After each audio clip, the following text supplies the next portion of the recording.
ಸಂತತಿ ಧಮನಿ ಧಮನಿಯಲ್ಲೂ ಬೆರೆತು ಕಲೆದಿದೆ ನಿನ್ನ ಸಂಸ್ಕೃತಿ. ಹೇ ತಾಯಿ ಭಾರತಿ ನಾವು ನಿನ್ನ ಸಂತತಿ ಧಮನಿ ಧಮನಿಯಲ್ಲೂ ಬೆರೆತು ಕಲೆದಿದೆ ನಿನ್ನ ಸಂಸ್ಕೃತಿ.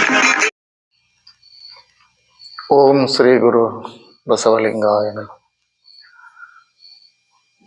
ಬಸವ ತಂದೆಯನ್ನ ಎನ್ನರೊಂದರಲ್ಲಿ ಜ್ಞಾಪಿಸಿಕೊಂಡು ಜಗತ್ತಿನ ಎಲ್ಲ ಮುಮುಕ್ಷುಗಳನ್ನು ಸ್ಮರಿಸುತ್ತಾ ಈ ಮಹಾಮನೆಯ ಕರ್ತೃಗಳಾದಂಥ ಡಾಕ್ಟರ್ ಪರಮಪೂಜ್ಯ ಶ್ರೀಮನ್ ನಿರಂಜನ ಪ್ರಣವ ಸ್ವರೂಪಿ ಬಸವಾನಂದ ಮಹಾಸ್ವಾಮಿಗಳ ಪಾದಾರವಿಂದಗಳಲ್ಲಿ ಪುಡಮಟ್ಟು ಇಲ್ಲಿ ಸೇರಿದಂಥ ಎಲ್ಲ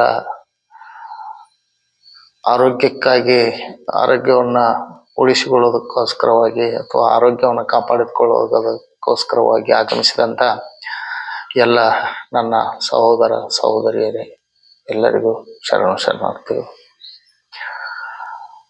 ಇವತ್ತಿನ ಬೆಳಗಿನ ಚಿಂತನ ಪ್ರತಿನಿತ್ಯದಂತೆ ಅಪ್ಪಾಜಿ ಬಸವಾನಂದ ಅಪ್ಪಾಜಿ ಇಲ್ಲಿ ಚಿಂತನ ನಡೆಸ್ತಾ ಇದ್ರು. ಅದನ್ನು ಅವರಿಲ್ದಿದ್ರೂ ಕೂಡ ಮುಂದುವರಿಸಿಕೊಂಡು ಹೋಗ್ಬೇಕಂತ ಹೇಳಿ ಅವರ ಆಶಯದಂತೆ ನಾ ಇಲ್ದಿದ್ರೆ ಅಲ್ಲಿ ಬಂದ್ ಆಗಬಾರ್ದು, ಅದು ಯಾವುದೂ ನಿಂದಿರಬಾರ್ದು, ಅದು ನಡಿಬೇಕು ಅಂತ ಹೇಳ್ತಾ ಇದ್ರು ಅವರು. ಅದೇ ಥರ ನಿಮ್ಮೆಲ್ಲರ ಸಹಕಾರದಿಂದ ನಾನು ಒಂದೆರಡು ಮಾತು ಚಿಂತನ. ಇವತ್ತಿನ ವಿಷಯ ಮಾತು. ನಾನು ಮಾತಾಡೋದು ಮಾತು. ಹಿರಿಯರು ಹೇಳ್ತಿರ್ತಾರೆ, ಮಾತು ಆಡಿದರೆ ಹೋಯ್ತು, ಮುತ್ತು ಒಡೆದರೆ ಹೋಯ್ತು. ಅಂದರೆ ಆ ಮಾತಿಗೆ ಇಷ್ಟು ಕಿಮ್ಮತ್ತಿದೆಯಲ್ಲ ಅಂತ ಮಾತುಗಳು ಇವತ್ತು ನಮ್ಮ ಸಮಾಜದಲ್ಲಿ ಅವು ಮರೆಯಾಗ್ತಿದ್ದಾವೆ. ಮಾತಿಗೆ ಬೆಲೆನೇ ಕೊಡ್ತಾ ಇಲ್ಲ ಯಾರು. ಮಾತು ಮಾತಾಡಿರ್ಬೇಕು ನಾವು, ಈ ಥರ. ಅದನ್ನು ನಮ್ಮ ಮಹಾಭಾರತ ರಾಮಾಯಣ ಮುಂದೆ 12ನೇ ಶತಮಾನದ ಶರಣರು ಎಷ್ಟು ಮಾತಿಗೆ ಬೆಲೆ ಕೊಟ್ಟರು ಅನ್ನೋದಕ್ಕೆ ದೊಡ್ಡ ದೊಡ್ಡ ಘಟನೆಗಳೇ ಮುಗಿದೋಗಿದ್ದಾವೆ, ಕತೆ ಸಾಗಿ ಹೋಗಿದ್ದಾವೆ. ರಾಮಾಯಣ ಕಾಲದಲ್ಲಿ ತಗೊಂಡ್ರೆ ರಾಮನ ತಂದೆ ತನ್ನ 3ನೇ ಪತ್ನಿಗೆ ಮಾತು ಕೊಟ್ಟಿರ್ತಾನೆ. ಆ ಮಾತನ್ನ ನಾನು ಯಾವಾಗ ಬೇಕು ಅವಾಗ ಅದನ್ನ ಉಪಯೋಗ ಮಾಡ್ಕೋತೀನಿ ಅಂಥೇಳಿ ತನ್ನ ಮಗ ಪಟ್ಟಾಭಿಷೇಕ ಬರ್ಬೇಕಂತೇಳಿ ಆ ಮಾತನ್ನು ತಗೊಂಡು ಆ ರಾಮನ್ನ ವನವಾಸಕ್ಕೆ ಕಳಿಸ್ತಾನೆ. ಇದು ಕತೆ. ಆಮೇಲೆ ರಾಮಾಯಣವೇ ನಡೆದು ಹೋಯ್ತು. ರಾಮಾಯಣ ನಡೆದದ್ದು ಬರೀ ಒಂದು ಮಾತಿನಿಂದ. ಆಕೆಗೆ ಮಾತೆಲ್ಲಿ ಕೊಡಬೇಕು ಅವ ದಶರಥ, ಆ ಮಾತನ್ನ ಯಾವ ಸಮಯದಲ್ಲಿ ಉಪಯೋಗ ಮಾಡ್ಕೋಬೇಕು ಅನ್ನೋದನ್ನ ಅರ್ಥ ಮಾಡ್ಕೊಂಡಂತ ಆ ದಶರಥನ ಧರ್ಮಪತ್ನಿ, 3ನೇ ಧರ್ಮಪತ್ನಿ ಅದನ್ನ ಉಪಯೋಗ ಮಾಡ್ಕೊಂಡು ಬಿಡ್ತಾಳೆ. ಅದನ್ನ ಉಪಯೋಗ ಮಾಡ್ಕೊಂಡ ತಕ್ಷಣ ಅದು ರಾಮಾಯಣ ನಡೆದು ಹೋಯ್ತು ಅಂತ ಹೇಳ್ತಾರೆ ಹಿರಿಯರು. ಇಡೀ ರಾಮಾಯಣ. ಅದೇ ರೀತಿ ಮಹಾಭಾರತದಲ್ಲಿ ಪಾಂಡವರು ಕೌರವರು ಬೇರೆ ಬೇರೆ ರಾಜ್ಯ ಅಣ್ಣ ತಮ್ಮಂದಿರ ಮಕ್ಕಳವರು ತಮ್ಮ ತಮ್ಮ ಭಾಗವನ್ನು ಪಡೆದುಕೊಂಡು ಅಲ್ಲಿ ಭವ್ಯವಾದ ಅರಮನೆಯನ್ನ ಕಟ್ಟಿಸಿಕೊಂಡಿರ್ತಾರೆ ಪಾಂಡವರು. ಅದು ಶಿಲ್ಪಕಲೆಯಲ್ಲಿ ಮತ್ತು ಒಂದು ಕಟ್ಟುವ ಒಂದು ರೀತಿ ಏನಿತ್ತು ಅಂತಂದ್ರೆ ಬಹಳ ಬಹಳ ಅದು ಯಾವ ಟೆಕ್ನಾಲಜಿ ಉಪಯೋಗ ಮಾಡ್ಕೊಂಡು ಅದನ್ನ ಕಟ್ಟಿದ್ರು ಗೊತ್ತಿಲ್ಲ ಅರಮನೆ. ಇವತ್ತು ಅಲ್ಲಿ ನಾವು ದಾಟಿ ಹೋಗ್ತಾ ಹೋಗ್ತಾ ನೀರದೆ ಅಂತೇಳಿ ಅನಿಸಿದ್ರೆ ಅಲ್ಲಿ ನೀರು ಇರ್ತಿರ್ಲಿಲ್ಲ, ಅಲ್ಲಿ ನೆಲ ಇರ್ತಿತ್ತು. ಅಲ್ಲಿ ನೆಲ ಅದ ಅಂತೇಳಿ ಸುಮ್ಮನೆ ದಾಟಿ ಹೋದ್ರೆ ಅಲ್ಲಿ ನೀರು ಇರ್ತಿತ್ತು. ಅಂತ ಟೆಕ್ನಾಲಜಿ ಉಪಯೋಗ ಮಾಡಿಕೊಂಡು ಅರಮನೆಯನ್ನ ನಿರ್ಮಾಣ ಮಾಡಿದ್ರು ಅವರು. ಅವತ್ತು ಒಂದು ಏನೋ ಒಂದು ಕಾರ್ಯಕ್ರಮಕ್ಕೆ ಕೌರವರನ್ನು ಆಹ್ವಾನ ಮಾಡಿರ್ತಾರೆ, ಅವರಿಗೂ ಇನ್ವಿಟೇಷನ್ ಕೊಟ್ಟಿರ್ತಾರೆ, ಎಲ್ಲರೂ ಬರ್ತಾರೆ. ಬಂದಾಗ ಅವ ದುರ್ಯೋಧನ ಹೋಗ್ತಿರ್ತಾನೆ ಅರಮನೆ ಒಳಗೆ. ಒಳಗೆ ಹೋಗುವಾಗ ಅಲ್ಲಿ ಅವನಿಗೆ ನೆಲ ಕಾಣಿಸುತ್ತೆ. ನೆಲ ಕಾಣಿಸ್ಕೊಡ್ದ ಆ ನೆಲ ಐತ್ ನಡಿ ಅಂತೇಳಿ ಅವ ಬರ ಹೋಗಕ್ ಹೋಗ್ತಾನೆ. ಅಲ್ಲಿ ನೀರಿರುತ್ತೆ, ಅಲ್ಲಿ ಹಾಕೊಂಡು ಬಿದ್ದು ಬಿಡ್ತಾನ. ಹಾಕೊಂಡು ಬಿದ್ದ ಏನು ಗಂಡನ ತಮ್ಮ ಅಂದ್ರೆ ಮಗನ ಸಮಾನ. ನಾನು ಹೋಗಿ ಒಂದು ಸ್ವಲ್ಪ ಅವನ್ನ ಎಬಿಸಿ ಸ್ವಲ್ಪ ಏನೋ ಉಪಚಾರ ಮಾಡಬಹುದಿತ್ತು ದ್ರೌಪದಿಗೆ, ಆದ್ರೆ ಮಾಡಲಿಲ್ಲ ಆಕಿ. ಅಟ್ಟದ ಮೇಲೆ ಕುಂತ್ಕೊಂಡು ಆ ಕೂದಲನ್ನು ಒಣಿಸ್ಕೊಂತ ನಿಂತಿರ್ತಾಳೆ. ಅವಾಗ ನಗುತ್ತಾಳೆ, ನೋಡಿ ಅಂಧಶ್ಯ ಪುತ್ರ ಅಂಧಃ. ಕುರುಡನ ಮಗ ಕುರುಡ ಅಂದ್ಬಿಟ್ಳು ಆಕಿ. ಅಂಧಶ್ಯ ಪುತ್ರ ಅಂಧಃ, ಕುರುಡನ ಮಗ ಕುರುಡನ ಅದ ನೀವು ಅಂತ ಅಂದ್ರು. ನೀವು ಎದ್ದ, ಹೋಗ್ಲಿ ಬಿಡು, ನಮ್ಮ ಅಣ್ಣನ ಹೆಂಡತಿ, ನನಗೆ ಅವಳು ತಾಯಿ ಸಮಾನ, ಒಂದು ಮಾತೇನೋ ತಿಳಿಲಾರ ಕಂದಿದ್ದಾಳು ಅಂತೀವೂ ಅನ್ಲಿಲ್ಲ. ಆಕೆಯು ಗಂಡನ ತಮ್ಮ, ನನ್ನ ಮಗನ ಸಮಾನ, ನಾ ಅಣಬಾರ್ದಾಗಿತ್ತು ಅಂತೇಳಿ ಆಕೆಯೂ ಅನ್ಲಿಲ್ಲ. ಮಾತು ನೋಡಿ, ಇದು ಎಲ್ಲಿ ಹೋಯ್ತು ಅಂದ್ರೆ 11 ಅಕ್ಷೋಹಿಣಿ ಕೌರವರ ಸೈನ್ಯ, 7 ಅಕ್ಷೋಹಿಣಿ ಪಾಂಡವರ ಸೈನ್ಯ, 2 ಲಕ್ಷಕ್ಕೆ ಒಂದೊಂದು ಅಕ್ಷೋಹಿಣಿ ಅಂತ ಹೇಳ್ತಾರೆ. ಇಷ್ಟು ಸೈನ್ಯ ಎಲ್ಲ ಸತ್ತು ಶರೀರ ಛಿದ್ರ ಆಗಿ ಕೈಕಾಲುಗಳನ್ನು ಕಳೆದುಕೊಂಡು ಆ ಸೈನಿಕರ ಪರಿಸ್ಥಿತಿ ಒತ್ತಟ್ಟಿರಲಿ, ಅವರನ್ನು ನಂಬಿದವರ ಪರಿಸ್ಥಿತಿ ಏನಾಗಿರ್ಬೇಕು ಹೇಳಿ. ತಂದೆ ತಾಯಿ ಹೆಂಡತಿ ಮಕ್ಕಳು ಅವರೆಲ್ಲರೂ ಅನಾಸ್ತಿ ದುರ್ಗತಿಕರು. ಎಂತ ಪರಿಸ್ಥಿತಿ ಯುದ್ಧ ಅಂತಂದ್ರೆ ಅದನ್ನ ನೆನೆಸ್ಕೊಂಡ್ರೆ ಭಯ ಆಗ್ತದ. ಆ ಯುದ್ಧ ಅನ್ನೋದನ್ನ ನೆನೆಸ್ಕೊಂಡ್ರೆ ಭಯ ಆಗ್ತದ. ಅಂತ ಯುದ್ಧ ಮಹಾಭಾರತ ನಡೆದು ಹೋಗ್ಬಿಡ್ತು, ಬರೇ ಒಂದು ಮಾತು. ಅಂತ ಮಾತಿನಿಂದ ಆ ಮಹಾಭಾರತನ ನಡೆದು ಹೋಯ್ತು. 18 ಅಕ್ಷೋಹಿಣಿ ಸೈನ್ಯ ನಾಶ ಆಗಿ ಹೋಯ್ತು. ಆದ್ರೆ ಆ ಮಾತಿಗೆ ಎಷ್ಟು ಬೆಲೆ ಇದೆ ಅನ್ನೋದು ಅದನ್ನ ಸ್ವಲ್ಪ ಒಳಗೆ ಹೊಕ್ಕು ವಿಚಾರ ಮಾಡಿದಾಗ ಗೊತ್ತಾಗ್ತದ. ಆ ಮಾತುಗಳು ನಾವು ಯಾವ ತರ ಮಾತಾಡ್ಬೇಕು, ಸಿದ್ದೇಶ್ವರಪ್ಪ ಅವ್ರ ಮಾತುಗಳನ್ನ ಕೇಳಬೇಕು, ಪೂಜ್ಯ ಬಸವಾನಂದ ಅಪ್ಪಾಜಿ ಅವರ ಮಾತುಗಳನ್ನ ಕೇಳಬೇಕು. ನುಡಿದರೆ ಮುತ್ತಿನ ಹಾರದಂತಿರಬೇಕು.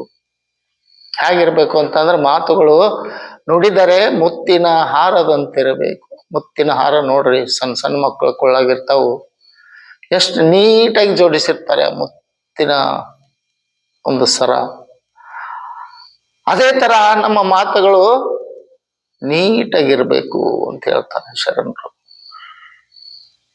ಆ ಮಾತಿಗೆ ಎಷ್ಟು ಬೆಲೆ ಇದೆ ಅನ್ನೋದು ಆ ಯುದ್ಧ ಮಹಾಭಾರತ ನಡೆದಾಗ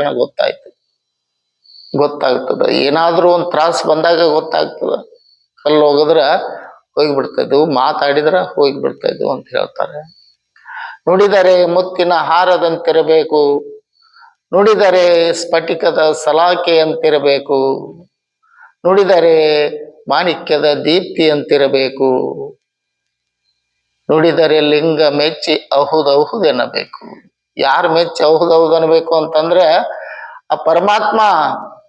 ಲಿಂಗ ಲಿಂಗ ದೇವ ಮೆಚ್ಚಿ ಅಹುದೌದು ಅನ್ಬೇಕಂತ. ಅಡ್ಡಿಲ್ಲಪ್ಪ, ಏನ್ ಮಾತಾಡಿದೇವ್ ನೀನು, ಬಹಳ ಒಳ್ಳೆ ರೀತಿಯಿಂದ ಮಾತಾಡಿದಿ. ಮಾತು ಅದು ಹೇಗಿರ್ಬೇಕು ಅಂತಂದ್ರ ಪರಮಾತ್ಮ ದೇವರು ಮೆಚ್ಚಿ ಅಹುದೌದು ಅನ್ನಬೇಕು ಅಂತ. ಅದೇ ಒಂದು ಘಟನೆ, ಬರೀ ಒಂದು ಮಾತು ಕಲ್ಯಾಣ ಕ್ರಾಂತಿಯಾಗಿ ಹೋಗ್ಬಿಡ್ತೀವಿ. ಕಲ್ಯಾಣ ಕ್ರಾಂತಿ.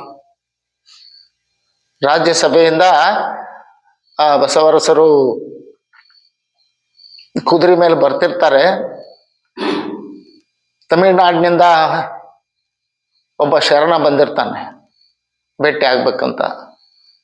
ಅವನ ಹೆಸರು ಹರಳಯ್ಯ, ಹೊಲೆಯರ ಹರಳಯ್ಯ. ಒಂದು ರಾಜ್ಯ ಬೀದಿಯ ಒಂದು ಮಗ್ಗುಲಲ್ಲಿ ನಿಂತಿರ್ತಾನೆ. ಅವಾಗ ಬಸವಣ್ಣವರು ಕುದುರೆ ಮೇಲೆ ಬರುವಾಗ ಶರಣು ಬಸವಣ್ಣ ಅಂತ ಹೇಳ್ತಾರೆ. ಶರಣು ಬಸವಣ್ಣ.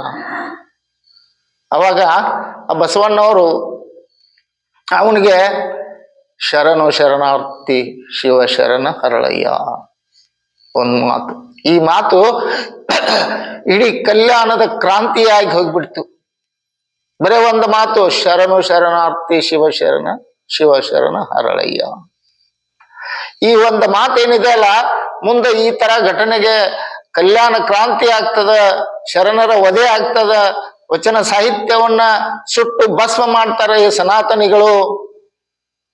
ಈ ಬ್ರಾಹ್ಮಣ್ಯ ಅನ್ನುವಂತ ಒಂದು ಪದ್ಧತಿ ಏನಿದೆಲ್ಲ, ಇದು ನಮ್ಮ ಇಡೀ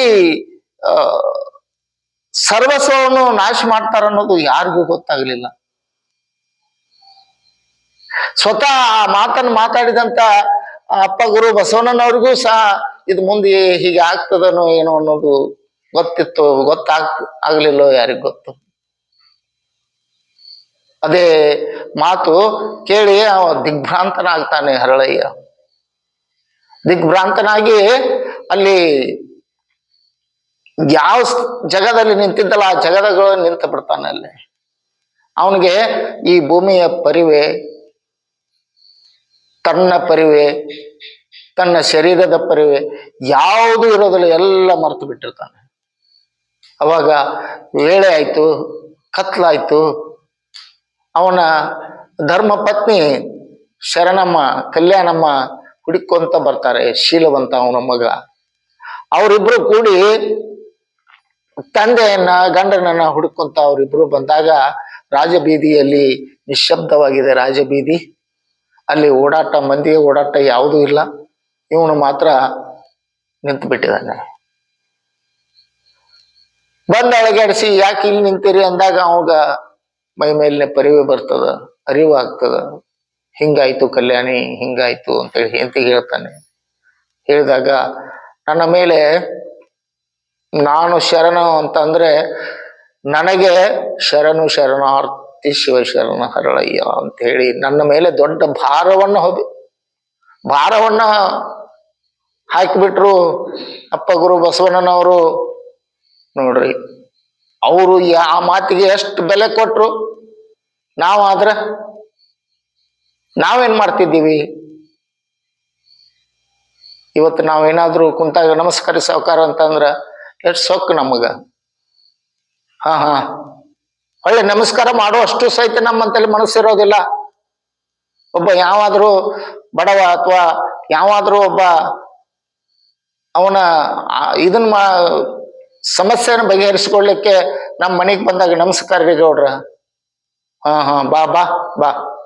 ಇಂಥ ಒಂದು ಈ ಪರಿಸ್ಥಿತಿ ನಮ್ಮಲ್ಲಿ ಮನೆ ಮಾಡಿದಾಗ ನಾವು ಯಾವಾಗ ಬಸವ ತತ್ವದಲ್ಲಿ, ಬಸವ ದಾರಿಯಲ್ಲಿ ನಡೆಯಬೇಕು, ನಾವು ಬಸವ ಮಾರ್ಗದಲ್ಲಿ ನಡೆಯಬೇಕು. ನಡೆಯುವಂಥವ್ರು ನಾವು ಆಗೋದು ಯಾವಾಗ? ಅದು ಆ ಭಾರವನ್ನ ಕಡಿಮೆ ಮಾಡ್ಕೋಬೇಕಂತ ಹೇಳಿ ಕಲ್ಯಾಣಮ್ಮ ಮತ್ತು ಅವರ ಪತಿ ಧರ್ಮ ಪತ್ನಿ, ಅವರ ಪತಿ ಹರಳಯ್ಯನವರು ಕೂಡಿ ತಮ್ಮ ಬಲದೊಡೆಯ ಚರ್ಮ, ಎಡದೊಡೆಯ ಚರ್ಮವನ್ನು ಸುಲಿದು ಆ ಪಾದರಕ್ಷೆಗಳನ್ನ ಮಾಡಿಕೊಂಡು ಅವ್ರ ಕಾಲೊಳಗೆ ಮೆಟ್ಟಿಸಿ ನಾವು ಕೃತಾರ್ಥರಾಗಬೇಕು, ನಾವು ನಮ್ಮ ನಮ್ಮ ಮೇಲಿನ ಹೊರೆಯನ್ನ ಕಡಿಮೆ ಮಾಡ್ಕೋಬೇಕಂತ ಹೇಳಿ ಅವರ ಇದನ್ನ ಮಾಡಿ ಪಾದರಕ್ಷೆಗಳನ್ನ ತಯಾರು ಮಾಡ್ತಾರೆ. ತಯಾರು ಮಾಡಿ ಆ ಬಸವ ಗುರುವಿಗೆ ಕೊಡ್ಬೇಕು ಅಂತೇಳಿ ಹೋಗು ಹೇಳಿದಾಗ ಅವರು ಅದನ್ನ ನೋಡಿ, ಇವು ನಾನು ಮೆಟ್ಟುವಂತ ಪಾದರಕ್ಷೆಗಳಲ್ಲ, ನಾನು ಇವನು ಮೆಟ್ಟುವುದಕ್ಕೆ ಯೋಗ್ಯ ಇಲ್ಲ, ಇವನ್ನು ಸಾಕ್ಷಾತ್ ಪರಮಾತ್ಮನೇ ಮೆಟ್ಟಬೇಕು, ಇವು ಪರಮಾತ್ಮನಿಗೆ ಮೀಸಲು ಅಂತೇಳಿ ಅವನ್ನ ತಲೆ ಮೇಲೆ ಇಟ್ಕೋತಾರೆ. ಅವನು ತಂದದ್ದನ್ನ ತಲೆ ಮೇಲೆ ಇಟ್ಕೊಂಡು ಅವ್ರಿಗೆ ಅದನ್ನು ಹೊಳ್ಳಿ ಕೊಟ್ಟು ಕಳಿಸ್ತಾರೆ. ಹೊಳ್ಳಿ ಕೊಟ್ಟು ಕಳಿಸೋ ಹೇಳಿದಾಗ ಅವಾಗ ಮತ್ತೊಬ್ಬ ಮಂತ್ರಿ ಬರ್ತಿರ್ತಾನೆ, ಮಧುವರಸ. ಮಧುವರಸ ಬರುವಾಗ ನೋಡಿ, ಇವರು ಪ್ರಧಾನಮಂತ್ರಿಗಳು, ಬಸವಣ್ಣವರು ಪ್ರಧಾನಮಂತ್ರಿಗಳ ಹತ್ತಿರನ ಇಷ್ಟ ನಯ ವಿನಯ ಇದೆ. ಒಬ್ಬ ಮಂತ್ರಿಯಾಗಿ, ಹರಳೆಯ ಏನ್ ತಗೊಂಡು ಹೊಂಟಿಯೋ ಮಗನ, ಏನ್ ತಗೊಂಡು ಹೊಂಟಿದಿ ಯಪ್ಪ, ಹಿಂಗ ಪಾದರಕ್ಷೆಗಳನ್ನ ಮಾಡ್ಕೊಂಡು ಬಂದೀನಿ ಅಪ್ಪ ಗುರು ಬಸವಣ್ಣನವರಿಗೆ, ಆದ್ರೆ ಅವರು ಮೆಟ್ಲಿಲ್ಲ, ಇವು ಪರಮಾತ್ಮನಿಗೆ ಸಲ್ಲುವಂಥವು, ನನಗಲ್ಲ ಅಂತ ಹೇಳಿ ಹೊಳ್ಳಿ ಕಳಿಸಿದ್ರು. ಅವಾಗೆಲ್ಲೈತಿ ಇಂಥವೆಲ್ಲ ಮೆಟ್ಟುವಂತ ಯೋಗ್ಯತೆ? ಬಸವಣ್ಣಗೆ ಎಲ್ಲೈತಿ ಇಂಥವ್ ಮೆಟ್ಟುವಂತ ಯೋಗ್ಯತೆ? ತೊಗೊಂಡ್ ಬಾಯಿಲಿ ನಾ ಮೆಟ್ತೀನಿ ಅಂತ ಅವ್ನ ಏನ್ ಯಪ್ಪ ಮೆಟ್ಬೇಡ್ರಿ ಅಂತಾರೆ.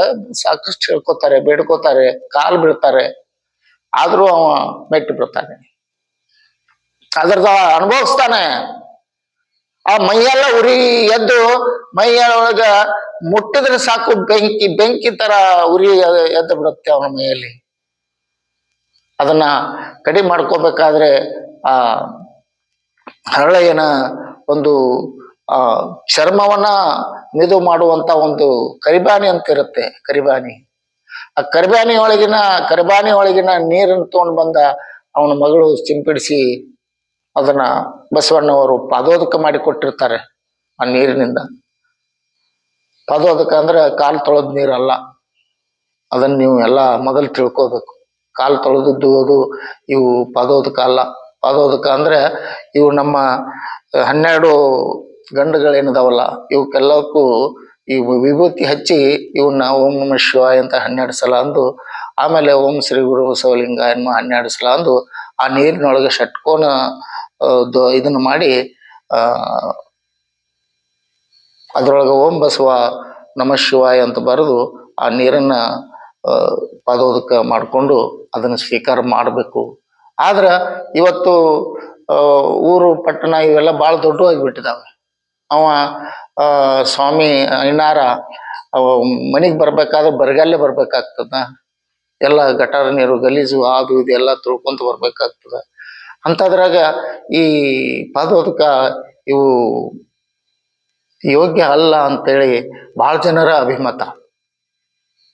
ಹಂಗ ಆ ಪಾದೋದಕವನ್ನ ಅವರು ತಮ್ಮ ಹಸ್ತದಿಂದ ಮಾಡಿ ಅವನ್ ಕೊಟ್ಟಾಗ ಮಧುವರಸರ ಮೇಲೆ ಅವನ್ ಚಿಂಪಡಿಸ್ತಾರೆ. ಮಧುವರಸ ಅವಾಗ ಆರಾಮಾಗಿ ಎದ್ದು ಆ ಹರಳೆಯನ ಮಗ ಶೀಲವಂತನಿಗೆ ಮತ್ತು ತನ್ನ ಮಗಳು ಲಾವಣ್ಯವತಿ ಏನಿದ್ರಲ್ಲ ಅವರಿಬ್ಬರಿಗೂ ಲಗ್ನ ಮಾಡ್ಬೇಕು ಅಂತ ತೀರ್ಮಾನ ಮಾಡ್ತಾರೆ. ತಾವ ಅದನ್ನು ತೀರ್ಮಾನ ಮಾಡ್ತಾರೆ. ಅವಾಗ ಅಗ್ರಹಾರದ ಅಧಿಪತಿಯಾದ ಅಥವಾ ಕಲ್ಯಾಣ ರಾಜ್ಯದ ಪ್ರಧಾನಮಂತ್ರಿಗಳಾದ ಮತ್ತು ಅನುಭವ ಮಂಟಪದ ರೂವಾರಿಗಳಾಗಿದ್ದ ಅಪ್ಪ ಬಸವಣ್ಣನವರ ಹತ್ತಿರ ಬರ್ತಾರೆ. ಬಂದಾಗ ಅವ್ರು ಹೇಳ್ತಾರೆ, ನೀವು ಮಾಡಬೇಕಾಗಿದ್ರ ನಿನ್ನ ಹಿಂದಿನ ಜಾತಿ SC ಜನ, ಹರಳಯ್ಯನವರು SC ಜನರು, ಅದನ್ನೆಲ್ಲ ಬಿಟ್ಟು ಅಪ್ಪ ಸ್ಥಾಪನೆ ಮಾಡಿದಂತ ಗುರು ಬಸವಣ್ಣ ಸ್ಥಾಪನೆ ಮಾಡಿದಂತ ಲಿಂಗಾಯತ ಧರ್ಮಕ್ಕೆ ಅವ್ರನ್ನ ಆಹ್ವಾನ ಮಾಡ್ಕೋತಾರೆ, ಕನ್ವರ್ಟ್ ಮಾಡ್ಕೋತಾರೆ. ಮಧುವರಸರು ಬ್ರಾಹ್ಮಣ ಧರ್ಮವನ್ನ ಬಿಟ್ಟು ಈ ಲಿಂಗಾಯತ ಧರ್ಮಕ್ಕೆ ಅವ್ರನ್ನು ಕನ್ವರ್ಟ್ ಮಾಡಿಕೊಂಡು ಅವರೆಲ್ಲರೂ ಲಿಂಗಾಯತರಾಗಿ ಆಮೇಲೆ ಅವರು ಕೊಟ್ಟೋಳು ಹೆಣ್ಣು ಗಂಡು ಕೊಟ್ಟೋಳು ಅಂತ ವ್ಯವಸ್ಥೆಯನ್ನು ಮಾಡಿ ಅವರು ಮದುವೆಯನ್ನು ಮಾಡಿಸ್ತಾರೆ. ಅದು ಅಲ್ಲಮ ಪ್ರಭುಗಳ ಮುಂದಾಳತ್ವದಲ್ಲಿ, ಹಿರಿಯತನದಲ್ಲಿ, ಬಸವಣ್ಣನವರ ಮುಂದಾಳತ್ವದಲ್ಲಿ ಆ ಮದುವೆ ನಡೀತದ. ಇದು ಉರಿದು ಬಿತ್ತು ನೋಡ್ರಿ. ಮೊದಲೇ ಅವ್ರಿಗೆ ಏನ್ ಬೇಕಾಗಿತ್ತು? ನಾರಾಯಣ ಕ್ರಮಿತ, ವಿಷ್ಣು ಭಟ್ಟ, ಕೊಂಡಿ ಮಂಚಣ್ಣ, ಇನ್ನೂ ಅನೇಕ ಜನರು ಇವ್ರಿಗೆ ಬಿದ್ದು ಬಿಟ್ರು. ಇವ್ರ ಎದುರಿಗೆ ನಿಂತು ಬಿಟ್ರ ಅವ್ರು. ಇವ್ರ ಎದುರಿಗೆ ನಿಲ್ಲೋ ಶಕ್ತಿ ಯಾರಿಗೂ ಇದ್ದಿರ್ಲಿಲ್ಲ. ಆದ್ರೆ ಅದೊಂದು ಕೆಲಸ ಕಾರ್ಯ. ಅಂತ ಮಾತುಗಳು ನಾವು ಆಡೋದ್ರಿಂದ ಏನೇನು ಅನಾಹುತ ಆಗ್ತಾವು ಅನ್ನೋದ್ರ ಬಗ್ಗೆ ನಾನು ಇವತ್ತು ಸ್ವಲ್ಪ ಸಂಕ್ಷಿಪ್ತವಾಗಿ ನಿಮಗೆ ತಿಳಿಸಿದ್ದೇನೆ. ಅದು ನೀವು ಅದನ್ನ ಜೀವನದಲ್ಲಿ ಉಪಯೋಗ ಮಾಡಿಕೊಂಡು ಯಾರಿಗೂ ಏನು ಮಾತಾಡದೆ ಒಂಥರ ಬಸವಣ್ಣನ ಹಾಗೆ, ನೀಲಮ್ಮನವರ ಹಾಗೆ ನೀವೆಲ್ಲರೂ ಬದುಕೋದು, ನಾವೆಲ್ಲರೂ ಬದುಕೋಣ ಅಂತ ಹೇಳಿ ನನ್ನ ಎರಡು ಮಾತುಗಳನ್ನು ಮುಗಿಸ್ತೀನಿ. ಎಲ್ಲರಿಗೂ ಶರಣ.